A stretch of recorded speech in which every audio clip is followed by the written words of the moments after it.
Bangos, magandang araw po sa ating lahat. Kami po ay pauwi na po. Nakuha na po namin ng 400 banyera. Nakarga po ng malaking bangka. Po ay nag-harvest po kami ng bangos ngayong araw po na ito. Kami pauwi na po mga kabangos. Para kami na po ito i-classify sa tabi. Kami naman po ang susunod na magtatrabaho nito mga kabangos. I-classify po namin para may karga na po sa truck mga kabangos. Po. 10 tulinada po ang karga po nito mga kabangos. Tumpas na po ito ng 400 banyera. Wala isang 10-wheeler na po ito mga kabangos. Salamat po at kami pauwi na po mga kabangos.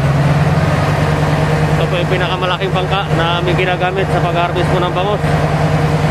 Ito po. Best po sa ating lahat. Napakaraming pang ulam na po nito mga kabangos.